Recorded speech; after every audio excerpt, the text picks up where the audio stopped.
asalaamaaleykum suñu mbokk internet yi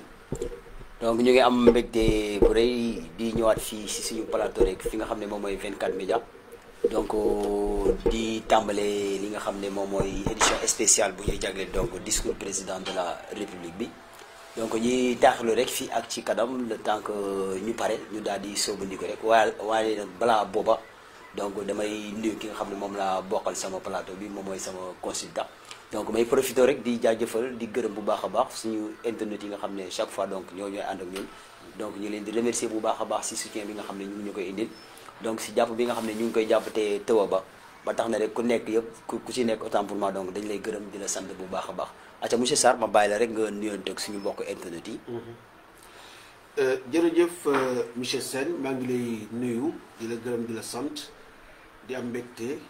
jàkkaarloo ak yow seq ak yow plateau bi nga xamante ni tey jii c'est édition spéciale la ci fin d'année bi nekk 31 décembre yemook ki nga xamante ni mooy njiitu réew mi le président Macky Sall dina janook askan bi ngir délivrer message boo xamante ne askanu Sénégal yépp ñu ngi koy xaar ñu ñuy suñuy internautes comme ni nga ko waxee gannaaw bu ñu sant yàlla julli ci yonent bi ziar kilifa diine yi donc di leen ñaanal gudd fan yan bi nga xamante ni moom la suñu borom jagleel itam yàlla na woyof tooy ba lépp loo xamante ni naal nañ ko muy njëriñ ci askanu Sénégal ak umma islamique yëpp ñu def ko ci seen teeyaayu bakkan di gërëm bu baax suñu mbokk internet yi parce que comme ni nga ko waxee saa su ne ñu ngi ñuy gunge saa su ne ñu ngi ñuy jàppale saa su ne ñu ngi ñuy defal des critiques positives mais itam des encouragements par des messages par des appels téléphoniques wala rek donc physiquement boo kenn koo ci tasel mu daal di la jaajëfee ne la dëgg-dëgg li ngeen def gis nañ ko ñu leen di gërëm bu baax a baax loolu rek dafa doy ci xol ba tax na amuñu seen ngërëm donc di jéggalu aussi parce que wax dafa métti parce que boo toogee ak ay nit atul lëmm ngay wax saa su ne te doomu aadama ni mu matadee jombul am na ay rëcc-rëcc ci biir donc loolu dañ ko leen ku ci jéggalu bu baax di ci jéggalu suñu borom ndax di ko ñaan itam lépp loo xamante ne wax nañ ko tey jii na nekk loo xamante ne lu jub la loo xamante ne en tout cas dina am worma te du xotti benn yoon comme ni ma koy faral di waxee donc worma wala muy heurter conscience su kenn donc di gërëm spécialement la diaspora diaspora nag su ma ko waxee dinaa ci jiital ki nga xamante ne mooy Ngenaar Ñing nekk koo xamante ne dëgg-dëgg ñun sentir nañ ko suñu biir ndax taxawaayam rafet na li nga xamante ne mu ngi koy liggéey ci 24 médias amuñu luñ ko fee xam naa ne ñi ci des di ci delluwaat dellu si parce que yaa ma leen gën a miin di ci teg ki nga xamante ne mooy Mama Doga Thiam fàttewuñu Cheikh Charles Thiam fàttewuñu Ousmane Aïdara donc ñeneen ñi xam naa diñ ci ñëw ak suñu yeneen ambassadeurs yi nekk fii ku ci mel ni Antoine Thiaw ku ci mel ni Mariama Gueye Dabo ak ñeneen ñëpp xam naa diñ ci gën a ñëwaat ngeen leen jaajëfee parce que plateau bi bokk na ci dëgg-dëgg ñu jàkkaarloog ñi nga xamante ni ñooy suñu internet aussi jaajëfe leen ci li nga xamante ne ñu ngi koy def donc di wax rek ni balaa ñoo xuusandi loolu rek laa amoon lu may nuyoo di la delloowaat kàddu bi donc ngir ñu ñëw wax ci solos bés bi ndax ki nga xamante ne mooy njiitu réew mi dafa fas yéene jàkkaarloo ak askan bi délivrer un message te loolu nag askan bi bu ngi ciy xaar lu bëri ndax monsieur Sène at mi at buñ dul fàttali ci ay fan yu bëree bëri duñ ci ko fàtte waaw ni nga ko waxee monsieur Sarr at bi moom en tout cas bàyyi na fi ay mandargam xam naa dootuñ ko gaaw a fàtte mukk waaye ñu ñaan rek mu dem ak jàmm te bañu fi ak jàmm waaye comme ni nga ko waxee sànq rek damay xuusandi tuuti ak suñu mbokk internet yi nga doon wax sànq donc ñooñu ñëpp da leen di jaajëfal bu baax a baax mën nañoo ñàkk lim nag xëy na lim bi mënoon na ñàkk parce que bu ñu limee rek dinañu xëy na lim bi dina ñàkk a mot dina am ñoo xam ne dañ leen tëb mais foog ñu jéem a lim ñi nga xam ne par exemple comme ñoom Ousseynou Faye ñoom chaque fois ñu ngi foofu ca Brésil di ànd ak ñun nga xam ñoom ñooy Ndeye Diagne Gueye ñi nga xam ne ñoom ñooy ñoom Dixa Sarr donc ñoom ñi nga xam ne ñoom ñooy Sophia Sara te aussi may jaajëfal bu wax a baax am na benn famille ndeysaan bu nekk à Dakar donc ñoom dañuy toog di ñu bëggee dans l'ombre te dañuy feeñu ndeysaan fekk yow ñu ngi ñuy kontaane bu baax waa di suivre suñu émission yi donc faut dem bu ko wax rek la famille Loupi ak la famille Kama donc la famille Loupi depuis Mermoz ak la famille aussi depuis Almadi donc ñi leen di jaajëfal bu baax a baax donc suñu yaay yi ak suñu papa yu fa nekk di ñu suivre donc te ñun xamuñu si woon dara sax mais ñu ngi leen di jaajëfalaat bu baax a baax di ñaanal ñëpp jàmm assez di xaarande rek en attendant maintenant discours bi wat monsieur Sarr xam naa dañuy ñëw rapidement rek d'une manière ramassée si point phare yi nga xam ne ren mun nañu wax ne 2020 bi donc diriwaale na ko. jërëjëf Sène donc nga may ma rek balaa maa xuus ci loolu nga xamante ne moom nga ma laaj ba nuyu waa Tataguine sama dëkk. donc di leen ziar bu baax a baax. di leen di ñaanal atu jàmm. di ko ñaanal Sénégal yëpp di ko ñaanal suñu internet yi. di nuyu aussi sama soxna Fatick. donc di ko nuyu baax ak xale yi di leen jaajëfe di leen ñaanal jàmm ñoom itam waaye itam di nuyu spécialement suñu ay grand yu baax a baax ci mel ni Serigne Sène nga xamante ni dëgg-dëgg moom it daf ñuy bàyyi xel di nuyu le maire de la commune donc di monsieur Déthié Diouf ak équipe bi mu àndal yëpp di nuyu aussi suñu benn grand boo xamante ne moo nekkoon l'ancien directeur de la bibliothèque universitaire Gaston Berger muy Barama Lamine Diouf nekk koo xam ne aussi daf ñuy bàyyi xel ñu koy gërëm bu baax a baax donc alors pour ñëw ci li nga xamante ni moom nga ma laaj donc dañ jàpp ne atum 2020 bi nga xamante ni fii ak ay waxtu mu jeex ci kattanu suñu borom dafa bëri ay mbir yu ci xew ci fànn yi dañ koy jiital ci li nga xamante ne moo lëmbee àdduna d'abord mbas mi nga xam ne depuis mois de mars la fi feeñ loolu dinañ ci dëkk ci ay palette yoo xamante ni yu mu gën a yaatoo donc ñu ngi ci doon waxtaan sànq ba xool ni nga xamante ne au niveau de 24 médias à notre manière nan la ñuy defee donc un ramassé maanaam rétrospective lépp loo xamante ne actualité la xew en 2020 ñu def ko par ay palette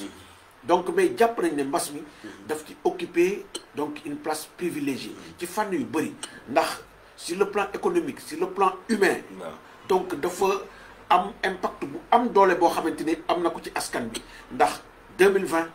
nekk na loo xamante ni ay kilifa yu bëri dëddu nañu te lépp mbas mi moo ko indi donc 2020 aussi mbas mi sur le plan économique am na lu bëri loo xamante ni rësal na ko ci suñu wàllu économie ci wàllu koom bi parce que fi mu toll nii bu ñu demee bay wax taux de croissance 0% xamal ne loolu musiba mbamba ku bëri donc ba tax na loolu aussi dinañ ci dikkaat ci ni mu gën a yaatoo waaye aussi 2020 riche na ci politique ndax ay mbir yu bëri xew nañu ci ay politique ci wàllu politique bi ndax gis nañu donc ay rapprochement yoo xamante ni kenn xalaat ko woon donc muy rapprochement ki nga xamante ni mooy président de la République Macky Sall ak Idrissa Seck donc loolu dinañ ci dikk ni mu gën a yaatoo waaye itam gis nañ une recomposition donc de l'espace politique ndax deux camps daanaka ñoo bëggatee am ndax li nga xamante ne moom lañ doon tuddee opposition traditionnel ku ci mel ni Idrissa Seck ku ci mel ni ñenn ñi nga xamante ni àndu nañoo moom dafa mel ni ñoom dem nañ basculer maintenant vers l'autre camp bàyyi fi nag ñoo xamante ni ñoom ñooy symboliser l'opposition radicale ku ci mel ni Ousmane Sonko moom la ñuy cité donc loolu muy relancer le problème du chef de l'opposition nga xamante ne c'est un débat qui est là et jusqu'à présent la question n'a pas été vidée donc loolu aussi nekk loo xamante ni dañ ci dëkk ci ni mu gën a yaatoo mais itam ci wàllu éducation wàllu éducation comme ni nga ko waxee de façon ramassée gis nañu loo xamante ni xëy na mosul am te mbas mi moo ko waral ndax tey bu ñu demee ba le 31 décembre nit ñi bind date donc du 31 décembre 2020 ci tableau dans une salle de classe c'est un fait qui est inédit et qui n'est pas anodin donc ay mbir yu bëri moo ci loolu yoo xamante ni loolu aussi dinañ ci dikkaat lépp loo xamante ni école traversé na ko 2020 mu nekk ay soubresauts ak en tout cas ay rebondissements yoo xamante ni daañu ci dikkaat ci ni mu gën a yaatoo waaye itam phénomène bu am solo en 2020 muy mbëkk mi on a senti une recrudescence parce que actuellement on parle de 2000 presque 2000 plus de 2001 am na benn ONG donc bu nekk danañ ci ñëwaat bu génne un rapport et mu ngi wax donc quelque chose comme 2000 et quelques contrairement à l'année 2019 boo xam ne 893 donc jeunes ñoo ci deewoon ren ñu ngi on parle de plus de 2000 morts. moo gën a accentué quoi. oui ana lan moo ko waral. lu ko indi ak lu tax xale yi di jaay seen bakkan ci loo xamante ne mu xam nañ risques yi ci ne loolu yëpp ay mbir la yoo xamante ni lu ci lalu daañu ci dikkaat ci anam yu mu gën a yaatoo donc seen voilà en gros ci wàllu football. sport donc dama ko doon fàtte sport aussi ay mbir yu bëri xew nañ ci donc ki nga xamante ni mooy Pape Diouf ñu ràññee woon ko si les plateaux de Canal Plus mu nekk en tout cas un chroniqueur boo xamante ni Afrique adduna yëpp Sénégal fierté la woon ci ñun saa su ne ñu ko doon gis ci li nga xamante ni mooy les plateaux de télévision muy def ay analyses yu pertinentes sur le plan sportif kooku dëddu en 2020 gis nañu aussi l'international sénégalais Pape Bouba Diop nekk koo xamante ne ci mboor maanaam ci histoire mooy le premier sénégalais bu njëkk a dugal en coupe du monde waaye itam nekk le meilleur buteur sénégalais en phase finale de coupe du monde nekk loo xamante ne moom itam dëddu mu nekk un fait historique bu doy waar boo xamante ni loolu yëpp dinañ ci dikk ak yeneen mbir yoo xamante ni xew na ci sport bi sur le plan culturel gis nañu mbir yi ci xew yëpp plutôt ndax ku ne xam na ne l'industrie culturelle n'a pas été épargnée par la pandémie du coronavirus gis nañu récemment ñi nga xamante ni mooy acteurs culturels yi surtout ñi nga xamante ni ñoom ñooy les musiciens ñu daal di génn maanaam def un plaidoyer pour ñu ubbil leen may leen ñu mën a def seen spectacle loolu yëpp ay mbir la yoo xamante ne xew na ci 2020 bi donc seen en gros donc voilà li nga xamante ni en tout cas mën nañ ko jàpp mais la liste est loin d'être exhaustive. Voilà. waaw comme li nga wax nii yëpp mais tey muñ doon wax ne di manière très ramassée aussi malgré li difficulté problème yi nga xam ne jànkonte nañ ko ak année 2020 bi yëpp. xëy na peut-être mën nañ si wala mën nañ si am jàngat bu ñu si def. bi jàngat bi ñu ciy def seen mooy tout simplement ñàkk waajal bi ñuy waajal suñu bopp. ci ay calamité waram ay xew-xew yu mel ni parce que ku ne xam na ni mbas mi dafa ñëw dal suñu kaw dëgg la bett àdduna yëpp mais dafa teg benn jàngat boo xamante ni nos dirigeants nos chefs d'État war nañuy lal li ñuy wax planification ak prévention ndax calamité yu mel nii war nañ koy faggu de sorte que balaa moo dal suñu kaw dinañu am des outils am aussi les armes nécessaires pour mun a en tout cas néewuma ñu mun koo xeex à 100% mais en tout cas ñu mën koo en tout cas balancer de sorte que voilà donc impact bi mu waroon am ci wàllu économie réew mi mu nekk loo xamante ne xëy na dina gën a oyof bi ci tegu mooy jàngat biñ ci def seen mooy mbas mi dafa feeñal lu bëri la feeñal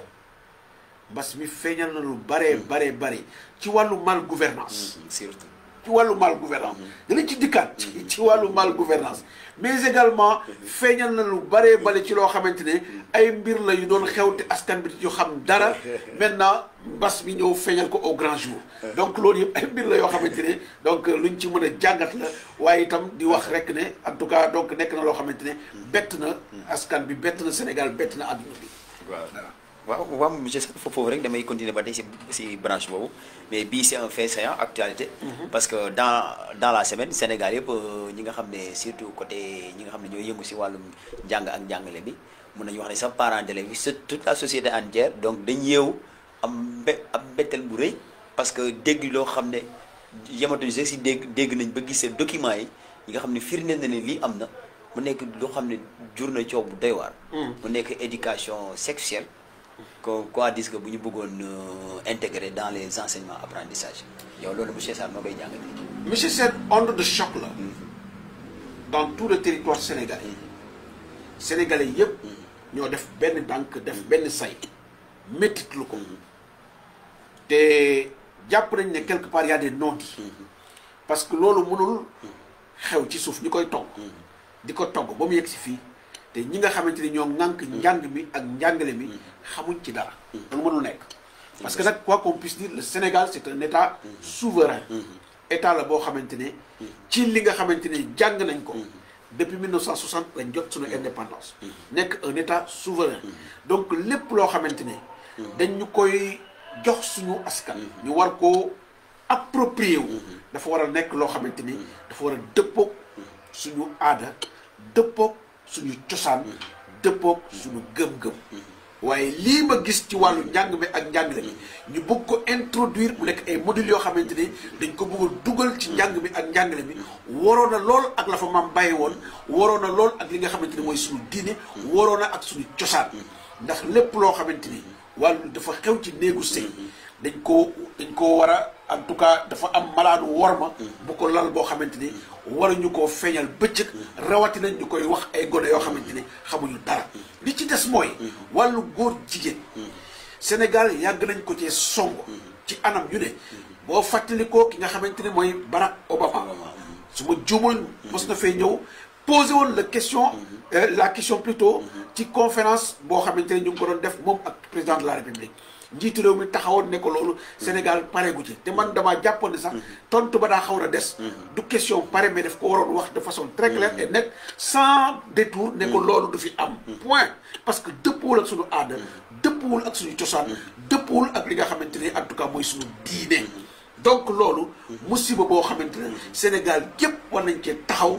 def benn say def benn tànk xeex ko ndax li nga xamante ne dëgg-dëgg mooy canu réew mi nekk li nga xamante ne mooy suñu culture nekk li nga xamante ne mooy suñu aada suñu diine nanguwul loo nga xamante ne ñaari góor dañuy sëy wala ñaari jigéen c'est ça. waaw mu ngi noonu monsieur Sarr ñu taaxeelu rek xam naa lu si des bëreetul. en attendant muy ñëw. je pense non dafa mel ni sax moom mën nañoo dem directement déglu ko.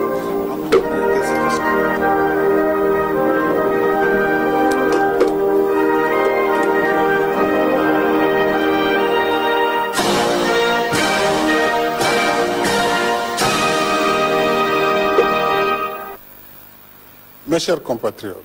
hôtes étrangers qui vivaient parmi nous, au seuil du Nouvel An,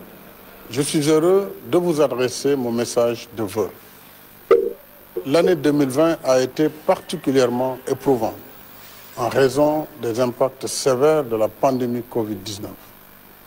Je prie pour le repos de l'âme de nos morts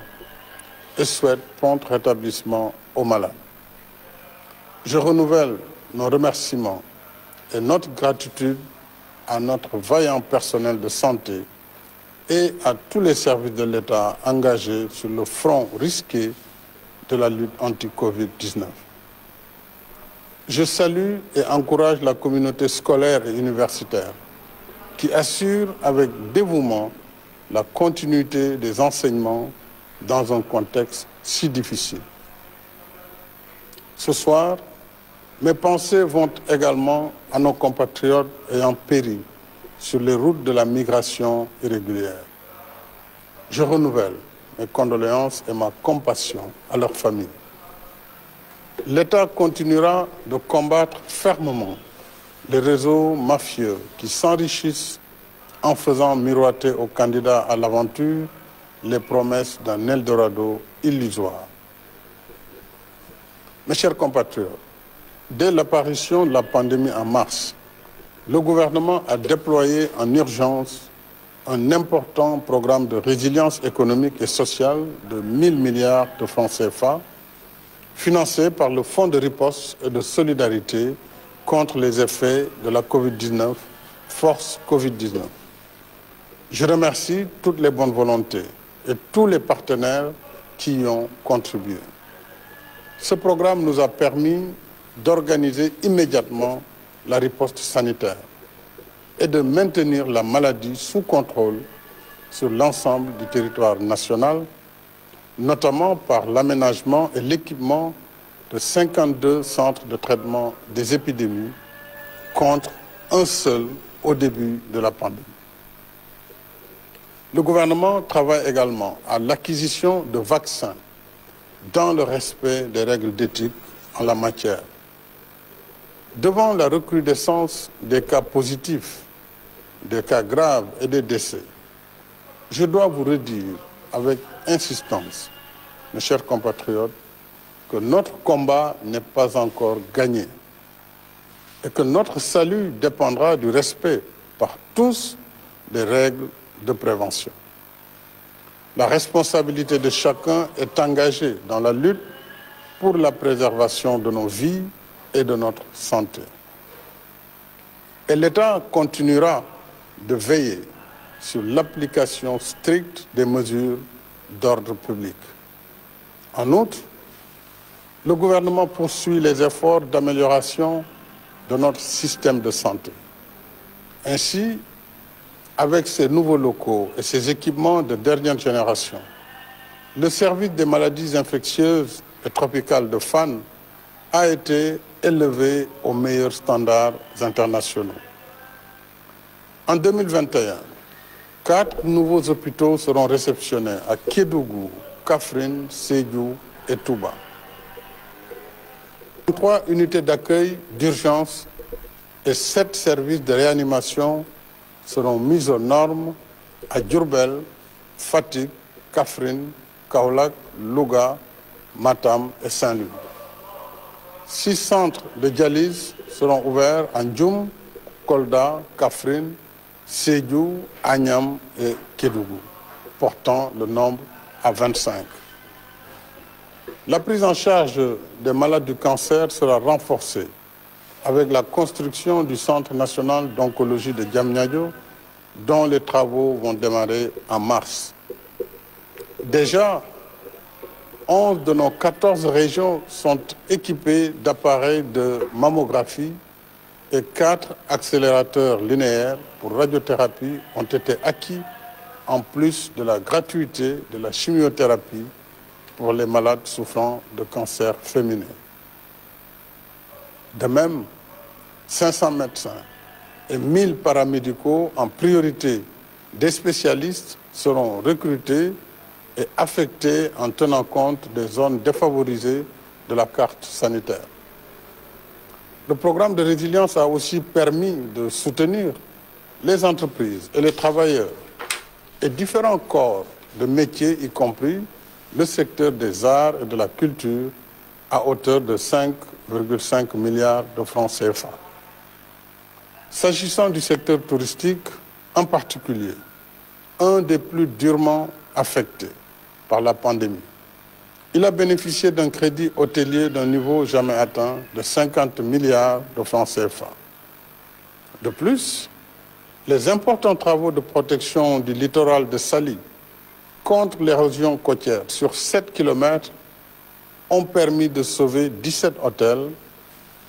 leurs emplois et d'autres activités de la zone liées au tourisme. 1 100 000 ménages, soit environ plus de la moitié de la population sénégalaise, ont reçu le soutien de l'État. Le gouvernement a également pris en charge les factures d'électricité des abonnés de la tranche sociale pour un bimestre, octroyer une aide financière à 126 724 membres de notre vaillante diaspora et faciliter le rapatriement de 12 584 compatriotes. Nous déployons tous ces efforts dans un contexte de crise économique profonde qui continue d'affecter tous les pays, y compris les plus prospères. Notre taux de croissance, un des plus robustes de l'Afrique depuis plusieurs années, qui était projeté à 6,8% pour 2020, a drastiquement chuté. Mais nous rendons grâce à Dieu de nous avoir gratifié d'un hivernage pluvieux qui nous évite la récession. Ainsi, à la faveur des prévisions météorologiques qui annonçaient une pluviométrie abondante, j'avais porté le budget de la campagne agricole 2020-2021 de 40 à 60 milliards de francs CFA, soit une hausse de 50% pour l'achat de matériel et intrants agricoles. Grâce à nos efforts, les récoltes de cette saison ont battu tous les records. C'est le cas notamment pour les céréales, riz, mil et maïs, avec 3 811 000 tonnes, couvrant ainsi 95% de nos besoins en céréales, et l'arachide avec 1 826 590 tonnes. En soutien à nos braves paysans, le prix plancher du kilogramme d'arachide a été relevé à 250 francs CFA contre 210 francs l'année dernière. La campagne de commercialisation connaît un franc succès. En même temps, il faudra assurer l'approvisionnement régulier de l'industrie huilière et la sécurisation des semences. En outre, l'aménagement des agropoles se poursuit. Les 443 fermes agricoles Natangé pour les jeunes occupent aujourd'hui plus de 30 500 acteurs, confortant l'agriculture ainsi que l'élevage et la pêche comme source nourricière et pourvoyeuse d'activités génératrices de revenus. L'emploi et l'auto-emploi des femmes et des jeunes restent une priorité élevée du gouvernement, parce que les femmes et les jeunes sont les forces motrices et le cœur battant de la nation. C'est pourquoi je tiens particulièrement à ce que tous les programmes qui leur sont dédiés soient toujours mis en œuvre dans l'équité territoriale, suivant des modalités souples, allégées et adaptées à leurs besoins. C'est ainsi qu'après 2 années de plein exercice, la délégation à l'entrepreneuriat rapide des femmes et des jeunes a pu soutenir 105 000 jeunes et femmes porteurs de projets dans des domaines aussi divers que l'artisanat, la pêche, l'agriculture, l'élevage, la transformation de produits locaux et le numérique, entre autres. Ces acquis probants, financés par l'État sur un budget initial de 30 milliards de francs CFA, nous ont valu la confiance des partenaires qui nous accompagnent désormais dans le cadre du programme d'appui et de valorisation des initiatives entrepreneuriales PAVI d'un montant de 74 milliards sur la période 2020-2022. Le PAVI, logé à la DER/FJ, permettra entre autres de financer plus de 14 000 initiatives entrepreneuriales, générer ou consolider environ 65 000 emplois directs et 89 000 emplois indirects, et former plus de 27 000 entrepreneurs. D'autres mécanismes sont aussi consacrés à l'entrepreneuriat, l'auto-emploi et la formation, comme le Fonds national de la microfinance, le programme formation école-entreprise et les centres de formation professionnelle et technique, dont 15 seront réceptionnés en 2021. De même, pour soutenir l'employabilité des jeunes, l'intégralité des ressources tirées de la contribution forfaitaire à la charge de l'employeur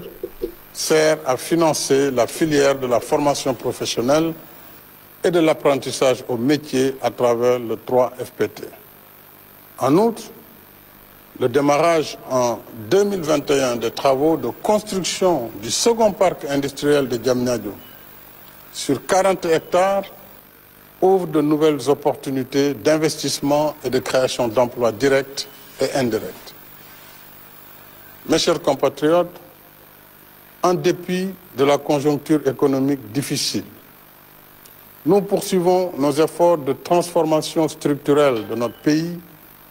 par la réalisation de projets d'infrastructures indispensables à notre marche vers l'émergence. Ainsi, grâce aux investissements massifs de ces dernières années, notre pays figure à présent dans le top 10 des meilleurs réseaux routiers et autoroutiers africains. En 2020, 9 projets routiers ont été achevés sur un linéaire de 425 km de routes revêtues avec leurs ouvrages connexes, ponts et autoponts, en plus des pistes rurales dont le réseau sera densifié dans le cadre de la seconde phase du PUDC. Aujourd'hui, notre pays compte 221 km d'autoroute. En 2021, nous lancerons le chantier de l'autoroute Mbour-Fatick-Kaolack sur 100 km, suivi du projet d'autoroute Thiès-Tivaouane-Saint-Louis sur 167 km. Le chantier du bus rapide transit entre Guédiawaye et Dakar progresse et la VDN sera prolongée jusqu'à Diamniadio. S'agissant des infrastructures ferroviaires, le train express régional sera mis en service en 2021. Le deuxième tronçon sur l'axe Diamniadio-AIBD étant en phase avancée de préparation. avec la réhabilitation du chemin de fer Dakar-Tambacounda qui débutera en 2021, nous ferons revivre et prospérer toutes les activités liées au transport de masse des personnes et des biens par voie ferroviaire. Concernant les infrastructures portuaires, les travaux du port vraquier de Bargny-Sendou se poursuivent. Je suis également heureux d'annoncer qu'après 3 années de négociations, nous avons conclu avec notre partenaire stratégique les accords relatifs à la construction du méga-projet de port du futur à Ndayane sur 1200 hectares. Avec plus de 840 millions de dollars pour la première phase, c'est le plus important investissement privé de l'histoire du Sénégal pour réaliser le plus grand port multifonctionnel de l'Afrique de l'Ouest avec un tirant d'eau de 18 mètres. L'État sera actionnaire dans la société concessionnaire et il l'est désormais pour les autoroutes à péage.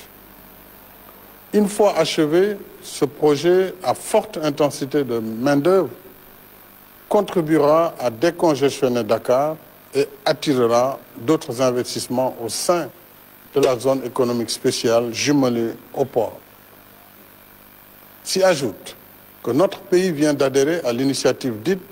Passeport logistique mondial qui, en intensifiant considérablement le volume des activités de fret, le projette dans le cercle restreint des plus grandes plateformes maritimes et logistiques mondiales. Sur le volet aéroportuaire, l'AIBD verra sa plateforme technique renforcée avec la construction d'un centre de maintenance aéronautique. Le programme de réhabilitation des aéroports régionaux a déjà commencé à Saint-Louis et se poursuivra en janvier à l'aéroport de Ourossogui-Matam. Ces chantiers et celui de Kaolack seront livrés en 2021, en même temps que vont démarrer les travaux pour Ziguinchor, Tambacounda et Kédougou, ainsi que les études pour les aéroports de Kolda, Sédhiou, Cap Skirring, Linguère, Podor, Bakel et Simenti. À terme, c'est tout le système du transport aérien national qui sera profondément révolutionné, offrant ainsi une mobilité aérienne jamais égalée sur l'étendue du territoire national. L'électricité est une autre priorité qui catalyse la dynamique d'émergence. Nous gardons intact l'objectif d'accès universel en 2025. Chaque village, chaque foyer du pays mérite d'être éclairé. C'est cela aussi le Sénégal pour tous. D'une puissance installée de 1249 MW en 2019, nous sommes passés à 1350 MW en 2020. Le programme d'installation de 50 000 lampadaires solaires étant achevé, nous lancerons en 2021 un nouveau programme de 100 000 lampadaires solaires pour couvrir l'ensemble des communes du Sénégal et un projet d'électrification solaire de 1000 villages qui s'ajoutera à celui en cours pour 300 villages. De même, le PUDC lancera un nouveau chantier d'électrification de 2000 villages qui bénéficiera à 433 144 habitants et augmentera ainsi de 11,36% le taux d'électrification rurale. Je me réjouis également de la signature en octobre dernier du contrat de construction d'une centrale électrique à gaz de 300 MW à capitaux entièrement sénégalais. Cette première de l'histoire du Sénégal dans ce domaine illustre de façon concrète l'application de la loi sur le contenu local pour l'exploitation future de nos ressources gazières et pétrolières. Mes chers compatriotes, avec un budget de 4 589 milliards de francs CFA contre 4 251 en 2020, 2021 devra être une année de relance de l'activité économique, en dépit des aléas liés à la pandémie. C'est l'objet du plan d'action prioritaire ajusté et accéléré, PAP 2 ans, issu du Conseil présidentiel du 21 septembre et du nouveau cadre juridique du partenariat public-privé. Le combat pour le développement se gagne d'abord par l'état d'esprit. Plus que jamais, nous devons rester d'attaque et garder le cap sur l'objectif d'émergence à l'horizon 2035, en reprenant avec confiance et détermination notre trajectoire de croissance. Cet objectif est à notre portée parce qu'il prend forme dans tout ce que nous sommes en train de faire, notamment la réalisation d'infrastructures, la quête de la souveraineté alimentaire, la transformation structurelle de l'économie, la formation de nos ressources humaines, la politique d'équité territoriale et d'inclusion pour l'accès de tous aux services sociaux de base. Voilà le chemin de l'émergence. Et sur la voie de l'émergence, il n'y a ni temps à perdre, ni force à disperser, ni intelligence à divertir. C'est pourquoi j'ai prescrit au gouvernement de rester dans le temps de l'action, qui signifie fast track, travail et résultats. Et c'est pourquoi je continuerai à dialoguer pour rassembler toutes nos forces et nos intelligences au service du destin national, notre cause commune. Car de tout temps, c'est dans l'unité et la stabilité qu'une nation qui aspire à l'émergence trouve la force qui féconde son progrès économique et social. Ensemble, nous serons plus forts pour dominer les contingences de l'immédiat, vaincre l'adversité, agir sur notre présent et forger un nouvel élan vers un avenir meilleur. À chacune et chacun de vous, mes chers compatriotes, j'adresse mes vœux affectueux de bonne santé, de bien-être et de réussite. Que la paix, la sécurité et la stabilité continuent de régner sur notre cher Sénégal, afin qu'il poursuive sa marche résolue vers plus de prospérité dans l'unité et la fraternité. Bonsoir et déwénati.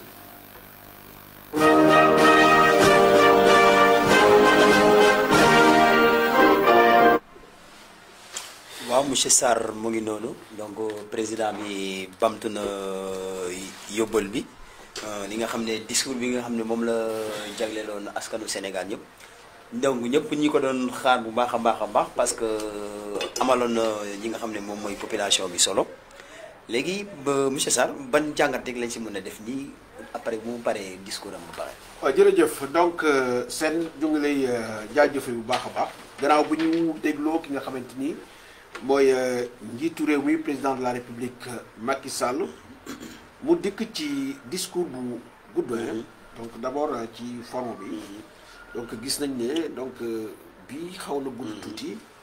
te mu abordé ci ay questions yu bëri am na yoo aussi questions yoo xam ne aussi gis nañ ni waxu ci donc mais dañuy dikk d'abord ci yi nga xamante ni jot na ko wax ci biir discours bi moom ñëw na d'abord gannaaw bu mu wonee ni atum 2020 bi nga xamante ni mooy waaj a jeex donc nekk na année bu métti ci réew mi loolu fësal na ko ci biir waxam ba tax na ci métti bi nga xamante ni at mi métti na ko bokk na ci ni mu laale koomu réew mi bokk na ci également bakkan yu bëri yi nga xamante ni jot nañoo rot ci biir at mi ba tax na njiitu réew mi président de la république mu ngi jaale ñëpp ñi nga xamante ni en tout cas seen i mbokk jot nañ ci ñàkk seen bakkan jaale ko Sénégal yi yëpp waaye itam daal dina jaajëfee ñëpp ñi nga xamante ni ñu ngi sóob seen loxo ci xeex bi nga xamante ni ñu ngi koy xeex mbas mi donc lu ci mel ni ñi nga xamante ni ñooy waa kër docteur ñooñu defee na beral li nga xamante ni mooy seen njukkal waaye itam jaajëfe na ñi nga xamante ni ñooy jàngalekat yi nga xamante ni ñoom malgré pandémie bi donc ils ont quand même réussi à faire continuer en tout cas les enseignements apprentissages ñoom itam jaajëfe nañ leen waaye itam président dikk na ci ñi nga xamante ni ñàkk nañ seen bakkan ci géej gi wax na ko donc nee na donc mes pensées vont donc à l'endroit des Sénégalais qui sont morts donc en mer qui ont péri en mer ci li nga xamante ni mooy mbëkk mi donc bon wane na ne aussi Sénégal dina xeex tous les réseaux mafieux yi nga xamante ni ñoom ñooy jël xale yi jël seen xaalis di leen dugal ci seen bopp yi ne Eldorado bi bitim réew la donc ba tax na xale yi di ci ñàkk seen bakkan njiitu réew mi président de la République dikk na ci li nga xamante ne mooy taxawaayu état bu Sénégal bi mbas bi ñëwee donc avec le fonds Covid nga xamante ni 1000 milliards la woon 1000 milliards yoo xamante ni état mobilisé woon na ko ngir jàppale ñi nga xamante ni ñooy ménage yi maanaam ñi nga xamante ni mooy ñi nga seen doole demewul noonu waaye itam jàppale xeex bi nga xamante ni mooy xeexum mbas mi donc mu mel ni ci biir loolu njiitu réew mi def na ay maanaam wax na ni Sénégal dina yokk doole li nga xamante ni mooy taxawaayam ci xeexu mbas mi parce que nee na dinañ ubbi 52 centres de traitement yoo am na ubbi nañ 52 donc centres de traitement yoo xamante ni bi mbas mi tàmbalee ba léegi te avant mbas mi Sénégal benn la ci amoon mu nekk ay jéego yu am solo yoo xamante ni état bu Sénégal def na ko waaye itam njiitu réew mi dikk na doonte xabaabul donc xuusu ci ba sori nee na Sénégal en tout cas mu ngi liggéey ngir am li nga xamante ne mooy ñàkk yi vaccin yi nga xamante ni moom la ñuy xeexee li nga xamante ne mooy mbas mi boobu aussi nekk tomb boo xamante ne bu ñor Sénégalais yi ndax gis nañu polémique bi nga xamante ni donc am na ci maanaam wàllu vaccin yooyu parce que Sénégalais yu bëri donc di ñu ko jàngatee ñoom amuñu lu leen leer ci li nga xamante ni mooy vaccin yooyu donc xëy na Sénégalais ñu ngi doon xaar njiitu réew mi gën cee xuus indi leen ay leeral yoo xamante ni dina leen mën a gindi balaa donc ñàkk yooyu di ñëw fii ci Sénégal moom itam wax na ne dinañu ubbi ay yeneen donc hôpitaux yu bees foofu ci diwaanu Kédougou diwaanu Kaffrine diwaanu Touba pour renforcer dispositif sanitaire bi nga xamante ni en tout cas donc teg nañ ko ngir xeex lépp loo xamante ni donc dafa aaju ci li nga xamante ni moom mooy mbas mi ci wàllu dialyse maanaam ñi nga xamante ne dañ leen di toujours di leen changer direct gannaaw bu ñu amee feebaru dialyse boobu noonu nee na donc dinañ ko gën a en tout cas yéwénal ba ñëpp mun cee jot ci anam yoo xamante ni dina oyof ci askanu Sénégal loolu njiitu réew mi dikk na ci donc ci wàllu li nga xamante ni mooy toujours ci mbas mi donc njiitu réew mi xamal na ni lu tolloog 1 million ak téeméeri ménage donc 1,1 million ménages donc jot li nga xamante ni moom mooy soutien wu état maanaam état bu Sénégal jàpp ne la nappali na leen ci li nga xamante ni mooy feebaru mbas mi ndax ku nekk xam na ni tolloon na ay jamono yoo xamante ni kër yi demoon nañ noo xamante ni métti woon na lool il fallait que état bu Sénégal génne xaalis jënd li nga xamante ni mooy dund ngir jàppale ko li nga xamante ni en tout cas mooy ménage yi njiitu réew mi aussi dikkat na ci li nga xamante ni état bu Sénégal jàppale na ko ñi nga xamante ni way néew di doole yi la ci wàllu électricité ndax ci benn bimestre donc maanaam ñaari weer donc fayal na leen loo xamante ni moom mooy seen facture courant donc njiitu réew mi ñëw na aussi ci faagaagal wala nësaxal bi nga xamante ni feebaru mbas mi nësaxal na ko koomu réew mi wàllu économie parce que donc ci 2020 ñu ngi doon jàpp ne Sénégal dina yegg ci 6,8% taux de croissance waaye bi mbas mi dikkee mbir mi dafa wàcc daanaka ba nekk zéro mu nekk loo xamante ni lu métti la te ñëpp daal nañ ko yëg nañ ko waaye yàlla dimbale nañu ci njiitu réew mi li mu wax nee na yàlla dimbale nañu gannaaw bu ñu amee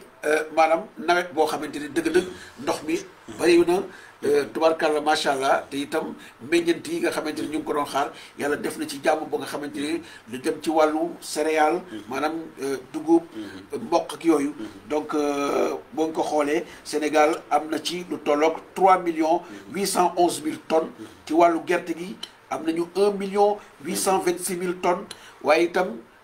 état bu Sénégal yemul foofu jot naa yéegal li nga xamante ni mooy prix gerte gi jële ko 210 yóbbu ko 250 ci wàllu li nga xamante ni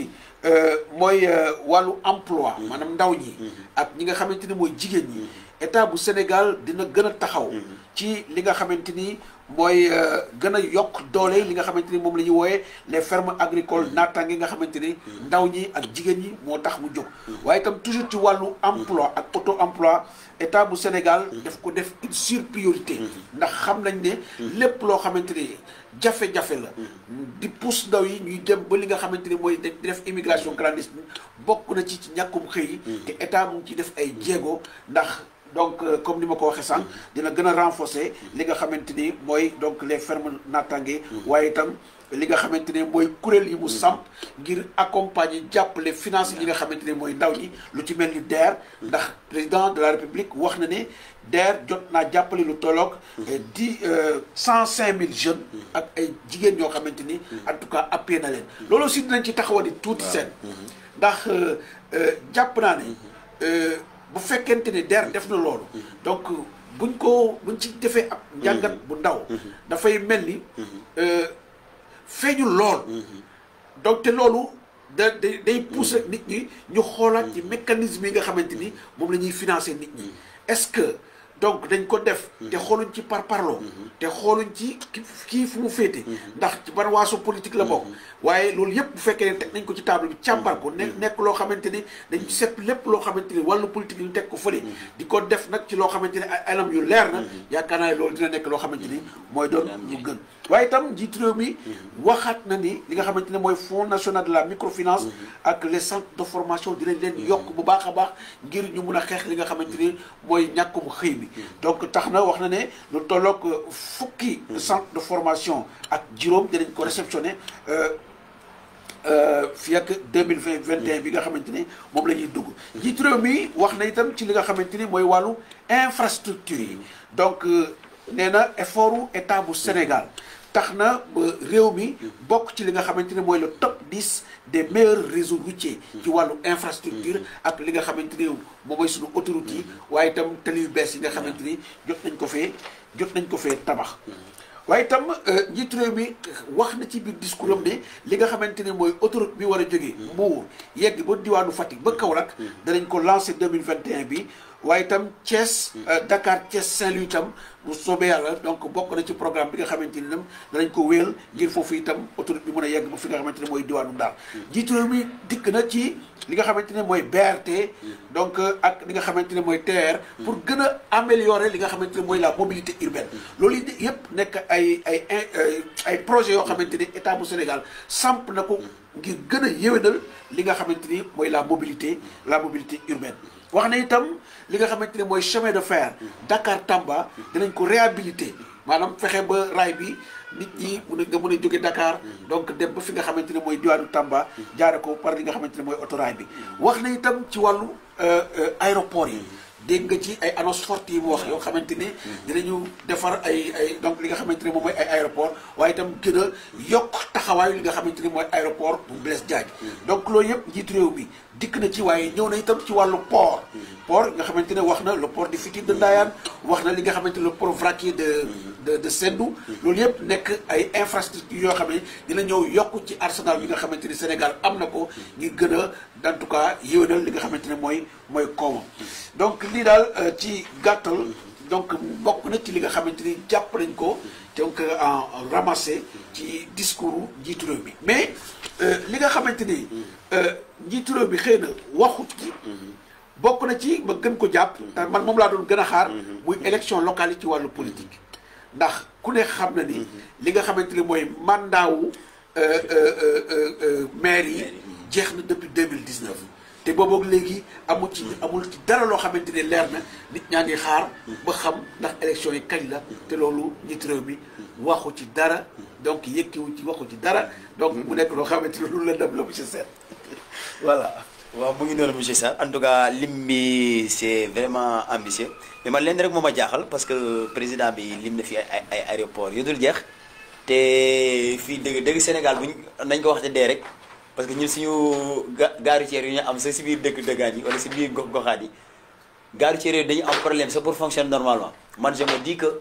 aéroport yi li mu lim fi yëpp est-ce que ñun Sénégal est-ce que ñun pare nañ par exemple pour mën a accueillir aéroport yi parce que là il ne suffit pas seulement nga tabax aéroport wala nga defar aéroport ba ko noonu ay mala yi di cité et cetera comme ce fut le cas dans ay dëkk yu bëri yoo xam dañ tabax aéroport mais mala yi ñoo fay mujj ça aussi ça sert en quoi vraiment. da nga poser problème bu am solo c'est-à-dire que muy li nga xamante ni mooy l'entretien de nos infrastructures parce que loolu dafa am solo balaa ngaa sori sax di dem ci ay aéroport seetal ci li nga xamante ni mooy programme bi état bi samp ñu koy wax donc Promoville donc boo génnee rek tali yu bees yi nga xamante ne tabax nañ ko donc daanaka suuf saa nga koy lekk te loolu dafa bokk ci li nga xamante ni dafay poser le problème de l'entretien de nos infrastructures boo jëlee ci wàllu sport xoolal Sénégal ba mu boo ko wëree ba mu sës ak lépp loo xamante ne donc stade la woon nekk ci réew mi stade yëpp ils sont dans un état de délabrement très avancé te boobu président bi junj ci dara ci wàllu sport boo wax ndax amul un programme bu ñu lal ngir réhabiliter tous les stades gis nga Léopold Sédar Senghor na mu mel donc boo gisee image CRM day daw boo gisee fi nga xamante ne mooy donc le stade Demba Diop donc doy waar donc stade Lat Dior bi xam naa ne waa kii dañ ñoo dimbali rek donc waa CAF dañ ñoo dimbali rek mais dëgg-dëgg nekkul stade boo xamante ne en tout cas c'est un stade qui répond aux normes internationales ngir mun a abriter en tout cas des compétitions yoo xamante ne ay compétitions internationales loolu yëpp nekk ay jafe-jafe yoo xamante ni xëy na askan bi mu ngi ci doon xaar ki nga xamante ne mooy njiitu réew mi mais tudd ko mais donc mu nekk loo xamante ni xëy na lu jar a bàyyi xel la parce que ça ne sert à rien donc de construire des infrastructures alors que l'entretien pose problème parce que en réalité donc c'est le Sénégal qui perd donc war nañoo fexe lépp loo xamante ni teg nañ ko fi muy lu bees nekk infrastructure boo xamante ne lu am solo la pour dëkk bi war nañoo teg des mécanismes yoo xamante ne dañu permettre en tout cas ñu mun di ko saytu di ko yiir di ko aar ba mu mun a en tout cas durée de vie bi nekk loo xamante ne lu yàgg lay doon te du andi benn gàllankoor seen. waaw muy noonu am président bi aussi wax na sànq affaire boo xam ne xëy na Sénégal yu bëri en tout cas. ragal nañ ko muy acquisition vaccin bu mu tudd malgré mu ngi junj nag xaw ma ay respect ay normes affaires yi mais est-ce que tey acquisition vaccin woon dal na xel. waaw vaccin yi moom ñëpp d'accord nañ ne c'est une nébuleuse qui entoure l'histoire de ces vaccins. parce que boo demee même fi nga xamante ne mooy bitim réew. donc gis nañu donc boo jëlee fi nga xamante ne mooy Italie. wala nga jël France gis nañu. ñoom ñu génn di manifester ni en tout cas duñu vacciné wu donc mu nekk loo xamante ni ici en Afrique boo xoolee ni ñu gérer pandémie bi Afrique jéem cee def ay jéego gis nañ le cas de Madagascar bi mu lancé seen Covid organique bi ñu ñàkkal ko solo lool da nga may dégg bu baax donc ñu gis également le vaccin russe nga xamante ne moo njëkk a génn ñu ñàkkal ko solo lool parce que tout simplement jógewul ci firme pharmaceutique yi gën a am doole lu ci mel ni Pfizer lu ci mel ni yeneen firmes yi nga xamante ne c'est des firmes européennes nga xamante ne daanaka ñoom daal bu dara génnewul ci ñoom rek baaxul donc ñu jàpp ne c'est les enjeux économiques sont extrêmement importants donc nit ñi xamuñu li lalu ci suufu vaccin yi c'est des enjeux économiques parce que ku nekk xam na ne l'Europe est en récession Europe dafa daanu donc dinañ fexe ut ay mécanismes yoo xamante ne da leen permettre ñu mën a yëkkatiwaat seen économie te loolu vaccin yi dañ ci bokk li ci tegu mooy vaccin yi dégg naa un professeur boo xamante ne boroom xam-xam la xam-xamam màcc ci wàllu vaccin yi mu yëkki ay kàddu ne mësul gis vaccin boo xamante ni en quelques 9 mois ñu élaboré ko boobu mu mën a opérationnel xam nga loolu bu ñu ko déggee ñun ñi nga xam ne nous sommes des profanes xamuñu ci dara loolu boroom xam-xam bu ko waxee ci wàllu vaccin ñun dinañ am tiitaange parce que boo jëlee li nga xamante ne mooy tuberculose xam nga ñaata at la tuberculose lañ def pour mettre en place ce vaccin contre la tuberculose 40 ans 40 ans donc ñeent fukki at pour am vaccin contre la tuberculose en 9 mois ñu bëgg ñoo wax ne am nañ un vaccin contre cette Covid nga xamante ne chaque jour wala chaque weer ñu ne am na benn souche bu bees bu génn boo xamante ne ndax virus bi dafay muter chaque fois dafay changer buñ ne nit bu wertee bu subaa bu xonq donc mu nekk ay mbir yoo xamante ni war nañ ci def ay jàngat te itam ñi nga xamante ni ñoo war a wax ñu wax parce que bu ñu bàyyee ñi warut a wax ñuy wax dañuy gën a lëndëmal askan bi donc nañ seet ñi nga xamante ne ñoo am xam-xam ci wàllu virologie ci wàllu affaire vaccin ci lépp loo xamante ne dafa jëm ci wàllu mbas mi ak li nga xamante ne virus bi moom la ëmb nga nit ñi wax leeralal Sénégalais ba mu wóor leen ne lii vaccin yi baax na ñu door koo jox nit ñi parce que nag Afrique wóoluwul lépp loo xamante ne dafay jóge Europe compte tenu li ñu géré li nga xamante ne mooy mbas bi seen. loolu dëgg la te bu ñu desee foofu ba tey président tam annoncé na ay mesures pour jéem a en tout cas rénover li nga xam moom mooy plateau médical yi. cité na ay hôpitaux te mën nañ wax ne Sénégal fii rafle nañ trop en matière plateau médical léegi tey ban taxawaay la nguur gi par exemple moom mun a am ba nga xam ne suñu plateau yi nga xam ne ñoom ñooy si hôpitaux yi dinañu xaw a mun a tane ba mun a au moins indi le minimum nécessaire à la population parce que des fois da ngay gis nit day feebaree Tamba dañ koy jangti de Tamba jusqu'à Dakar pour indi ko faj ko Dakar te loolu mën na indi ay gàllankoor. tout à fait seen da nga laal lu am solo njiitu réew mi wax ci mais quand même il faut ñu reconnaître ne aussi état def na ay jéego yu bëri ci côté boobu. dëgg-dëgg parce que jóge ci benn centre. ubbi ba 52. dëgg-dëgg loolu dañ leen di jaajëfee. loolu am solo la mais il faut aussi ñu gën a creuser dugg ci biir. ndax mën ngay ubbi. mais est-ce que lépp jumtuwaay yi nga xamante ni moom la centre bi war a am. ndax mu nga fa. loolu aussi problème la. ndax li nga xamante ni mooy Covid. surtout bu nit ki demee ba yenn situation yi am des insuffisances respiratoires nekk ci ay problèmes yu ay jafe-jafe li ñuy wax les cas aigus dafa laaj équipement bu adéquat boo xamante ni moom la nit ki war a nekk pour ñu mun ko sauver te loolu aussi est-ce que dafa mel ni presque Ndakaaru rek la am te loolu jafe-jafe la donc mais dañuy gën a encourager quand même état bi doonte mu ngi def ay jéego mais dañ ci gën a kii parce que mbas mi seen kenn xamagul fu muy yem parce que nit ñaa ngi wax sax ne il est possible que nous ayons une troisième vague et voire une quatrième vague parce que on ne sait pas fii fan la ñu jëme kenn xamul donc war nañu en tout cas gën a yokk defaraat toogaay bi donc yokk li nga xamante ni mooy jumtuwaay yi ñu war a xeexee mbas mi ndax fi ñu jëm c'est incertain c'est un avenir qui est sombre incertain donc autant donc se préparer à ça et mettre en place en tout cas des structures pouvant lutter efficacement contre cette pandémie loolu dafay am solo damay gën a dëgëral li nga wax gis nga lu ci mel ni je donne un exemple boo jëlee la région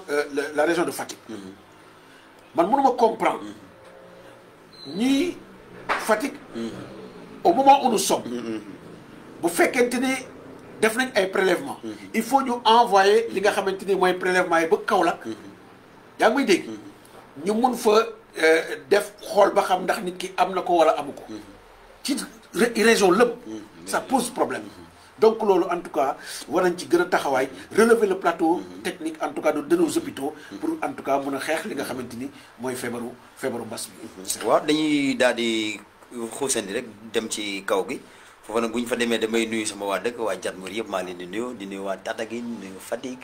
di nuyu waa Kër Mbaye Diop donc waa Gandiaye ñun nekk àll kaw yëpp nuyu naa leen foofu tamit président bi wax na ay jéego yoo xam ne def nañ ko mu ngi wax ci campagne agricole passée bi nañ ko defee ak intrant yi ak jiw bi yooyu yëpp mais foofu aussi est-ce que jiw bi wala taxawaay bi nga xam ne nguur gi war na ko taxaw béykat yi est-ce que foofu Sarr nguur gi benn moment la jiw. d'abord damay wax ne dañuy sant yàlla bu baax. gannaaw bu ñu mayee nawetu jàmm boo xamante ne tubarkalla macha allah dëgg-dëgg ndox mi macha allah te itam xëy na mun nañ jàpp ne gerte tane na dugub nag kazalika noonu ak yeneen meññeenti dañ ko ci sant suñu borom bu baax a baax a baax waaye itam danañ nangul état ne jële na njëgu gerte gi 210 yóbbu ko 250 donc loolu aussi duñ ne doy na parce que ku xam mbéy ni mu méttee te ma am ab jàngat bu ma def ne baykat bi mooy ki nga xamante ni moom la ñuy wax ne lii ngay jaayee par force moom kot baykat bi moom rek moom la ñuy def loolu ndax ki nga xamante ni day nappkat bi bu demee géej indi ay jënam munoo ko wax ne lii ngay jaay da may dégg bu baax waaye béykat bi à la kulli haal dañ koy ne lii rek nga mën a jaayee donc loolu indi na problème bu rëy parce que gis nañ ce qui se passe au niveau de la Sonacos donc déjà il y a des problèmes à ce niveau donc ñi nga xamante ni mooy intermédiaires yi nga xamante ni noo dox diggante béykat yi ak usine bi parce que ñooñu ñooy dem jënd ci béykat yi yaa ngi may dégg buñ jëlee ci béykat yi ñoom ñooy yóbbu usine yaa ngi may dégg amoon na jiixi jaaxal diggante ñoom ak ñi nga xamante ni ñoo nekk au niveau des usines war a fay sur le prix donc loolu aussi ay jafe-jafe la en tout cas contrairement li njiitu réew mi wax jàpp ne en tout cas campagne agricole mu ngi déroule normalement ku nekk xam na ne y a des couacs am na ay jafe-jafe yu ci am te loolu war nañ ko joyanti bu baax a baax te itam may plaider en tout cas pour que njëgu gerte gi ñu gën ko yokk ngir dimbali béykat yi parce que ku xam mbéy nu mu métti sañ métti na trop man jàpp naa ne tuuti na dëgg-dëgg ci suñu mbokku béykat yi li nga xamante ne moom lañ leen di obligé pour ñu jaay li nga xamante ne moom mooy seen gerte loolu daal nekkoon loo xamante c'est un plaidoyer que je lance parce que véritablement soxla nañ ko bu baax a baax a baax waaw mu ngi noonu mbokk yi lii en tout cas mooy jàngat bi nga xam ne def nañ ko sama technicien bu mag bi balaa nga sax kii am na foo xamante ne njiitu réew mi laal na ko te ñun dañ ko fàtte muy wàllu électrification rurale électrification bi waaw boobu aussi dañ ko fàtte président wax dëgg yàlla laal na ko état def ci ay jéego yu bari donc avec l'ANER nga xamante ni donc mooy les énergies renouvelables di kuréel bi nga xamante ni moo yor wàllu électrification rurale donc sukkandiku ci li nga xamante ni mooy les énergies renouvelables lu ci mel ni jant bi et cetera donc def nañ ci ay jéego yu bëri ak li nga xamante ni le programme de 50 000 lampadaires boobu jeex état bi tegaat beneen boo xamante ni moo war a en tout cas donc moo war a remplacer boobu du un programme de 100 000 lampadaires nga xamante ni ay lampadaires la ñu jagleel ko àll bi ngir dimbali leen ci li nga xamante ni mooy wàllu électricité mais dama ne war nañu weesu foofu parce que lampadaire solaire yi dëgg-dëgg baax na mais biir kër yi war na am courant parce que dañu toll jamono boo xamante ni l'internet dafa nekk li nga xamante ni du luxe mais nécessité la jamono mooy fonctionner noonu donc tey jii bu ma nekkee dëkk bu ñuy wax Diofane ci commune bu Tataguine war naa mën a jël sama téléphone connecté wu xam li xew ci àdduna bi foofu la ñu toll et loolu il me faut de l'électricité mën a jël sama ordinateur dem ba foog nga lim bi foo xamante ne au fin fond de Kédougou ma mën a jël sama ordinateur connecté wu en tout cas xam li xew ci jamono parce que foofu la ñu toll mais en tout cas ñu ngi leen di encourager bu baax a baax te yaakaar ni en tout cas état bi dina ci gën a renforcer wu gën ci taxaw pour que suñu dëkkaan yi suñu gox-goxaan yi mun a am ci li nga xamante ni mooy électricité nga xamante ne accès universel la war a doon mais njiitu réew mi waxul ci ndox mi te problème bu rëy la ci àll bi ndax dama koy faral di wax l'état dafa jël ay société privée jox leen ne leen gérer leen ndox mi jël société yi dóor ko ci kaw askan bi ñooñu ñëw fixé ay prix yoo xamante ni dafa cher ci kaw béykat yi cher ci kaw askan bi ne ci kaw gi mënuñu ko fay ndax boo jëlee mètre ki bu ndox nga koy feeku béykat bi 250 alors que boo ñëwee ci réewu taax yi matul fanweer problème am na problème am na te damay faral di wax ne béykat bu demee buy jaay ganaar wala muy jaay béy ngir fay courant problème am na loolu problème am na donc loolu nekk na ay jafe-jafe yoo xamante ni état bu Sénégal war na ci gën a taxaw jàppale àll bi parce que nag mbaam gàtt na waaye ci jur gi la bokk donc Dakar dëgg la mën nañ koo defar ba mu mel ni Paris waaye bu ñu fàttee fi nga xamante ni mooy kaw gi loolu bokkul ci li nga xamante ni dina taaral réew mi ndax kat kaw gi moo yor réew mi daax yi jërëjëf Seck loolu dëgg la aca monsieur Sarr donc mu ngi noonu ñu doon jaajëfal léegi suñu mbokku internet yi ñu doon topp si li nga xam ne moom moo nekkoon discours président bi donc ñoo ko déggandoo di ñaan rek di souhaiter ñëpp surtout suñu mbokku internet yi donc si nouvelle année yàlla na yàlla def xewal yàlla na yàlla yokk wërsëg bi mbas bi nga xam ne en tout cas lëmbee na réew bi yàlla na démarrer rek ak at bi nga xam ne moom moo nekk di dem nii donc yàlla may ñu wér ak wér-gu-yaram sàmmal ñu njaboot gi bu baax a baax aca monsieur Sarr waaw jërëjëf fi may tàggu rek mooy di nuyu oustaz bi dugg si léegi oustaz Sidaat Sarr borom ëttu alxuraan ak sunna moom it di ko jaajëfee di ko ñaanal sunu borom yokk taxawaay ci moom gën ko yiir njabootam may ko fan wu gudd ndax gindi bi muy gindi fii ci 24 médias ak suñuy internet lu am solo la ñuy ñaan yàlla gën a leeral donc xam-xam bi donc njëriñ la rek njëriñ kese la te bu ñu jógee fii bu soobee yàlla moom mooy ñëw léegi ngir wéyal loolu nga xamante ni mooy ëttu alxuraan ak sunna ñu koy gërëm bu baax a baax di santaat bu baax suñu mbokk internet yi nga xamante ni en tout cas ñoom ba léegi ñoom ñoo ñuy gunge ci li nga xamante ne mooy sumb bu am solo bi nga xamante ne sumb nañ ko di 24 médias di gërëm di la gërëm yow mi borom cosaan séeréer di gërëm Abdou Aziz Gueye nga xamante ne moo yor desk politique di gërëm Ndeye Ngone Mbeng nga xamante ne madame Faye sista Ngone nga xam ne moo yor desk culturel di gërëm ki nga xamante ne mooy sista Mati Tima nga Mati Fall nga xamante ni moom it liggéey bu am solo lay liggéey fii ak ñëpp ñi nga xamante ni de près ou de loin ñu ngi ñuy jàppale ci li nga xamante ni en tout cas mooy 24 médias dëgg-dëgg di ñaan yàlla at mi nga xamante ni moom la ñuy waaj a dugg nii fekki waxtu donc mu nekk atum jàmm ñaan sunu borom mbas mi nga xamante ni lëmbe na àdduna ñaan sunu borom ci kattanam mu daal di ko fi jële ko ci àdduna ndax dañuy wax un village planétaire bu ko jëlee Sénégal te jëlewu ko France it benn la rek donc voilà donc c'est un village planétaire bu ko jëlee ci àdduna rek jàmm ne ñooy wax dëgg yàlla ku nekk mën a dellu ci la nga newoon Sénégal yàlla def fi naataange def fi jàmm ndax jàmm ci la lépp xëy monsieur Sène acca mu ngi noonu dina àlaxama rek yàlla na yàlla nangu ñaan waaye du ma tëj te nuyu ma sama maman bu baax boobu ko koy maman Aïssatou Diouf donc maa ngi koy nuyu di ko gërëm bu baax a baax di ko naan amin yaa rabana yaay booy di ñaan rek yàlla na yàlla nangu ñaan yi kon mbokk yi ñu mu ngoog donc lii moo newoon li nga xam ne moom lañ leen indiloon ci discours président de la république donc ñu leen di sant bu baax a baax ci ànd bi di leen di jox di daje ba beneen incha allah